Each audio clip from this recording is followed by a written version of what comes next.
Nobody clapped when you started over.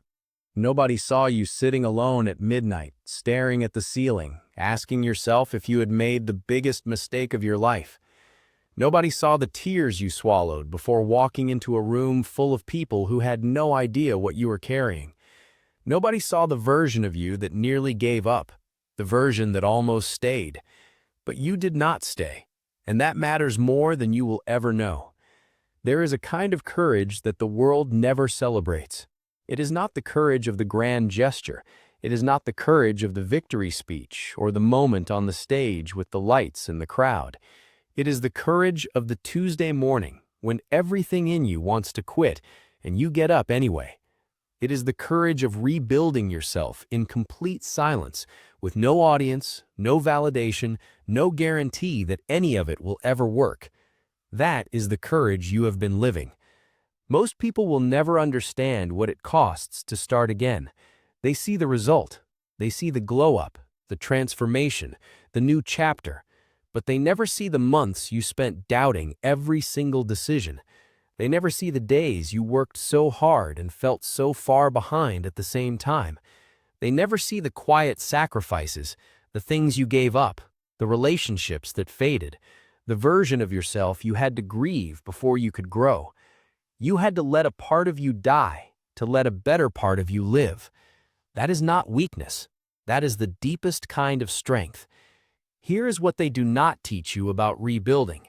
It is not loud. It is not glamorous. It does not feel like a montage. It feels like waking up exhausted and doing the thing anyway. It feels like making progress so slow you cannot even see it. It feels like everyone around you has already figured their life out while you are still trying to find your footing. It feels like you are behind, like you are too late, like maybe this dream, this version of your life you are fighting for, was never really meant for you. But I need you to hear this. The timeline you are comparing yourself to is not real. Someone else's chapter 3 is not your chapter 3. You are not behind. You are on your own path, and your path has its own timing. The seed does not apologize for taking longer to bloom than the flower next to it. It just grows, quietly, persistently, until one day it breaks through the soil and turns toward the light. You are the seed, and everything you have been going through, every setback, every sleepless night, every door that closed in your face, every person who doubted you, every moment you doubted yourself, none of it was wasted. All of it was soil. All of it was preparation. The people who change the world are rarely the loudest ones in the room.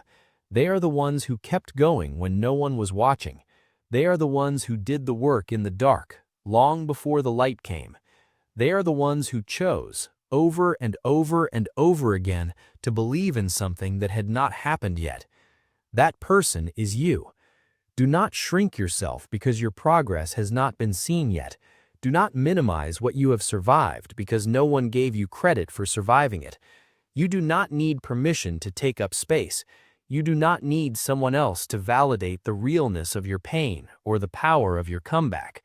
You are already in the middle of your comeback. Right now, in this moment, even if it does not feel like it, even if you are still in the messy middle, even if the clarity has not come yet, even if you are still figuring it out, the fact that you are still here, still trying, still searching for more, that is not desperation. That is direction. That is your soul refusing to settle. So keep going, not because it's easy, not because you are fearless, but because somewhere deep in you, beneath all the noise and all the doubt and all the exhaustion, there is still a fire, a quiet, unbreakable fire. And that fire knows something your fear does not.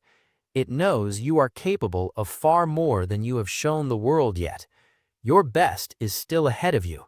And one day, when you look back at this season of your life, this quiet, invisible, hard, lonely, beautiful season, you will understand exactly why it had to be this way.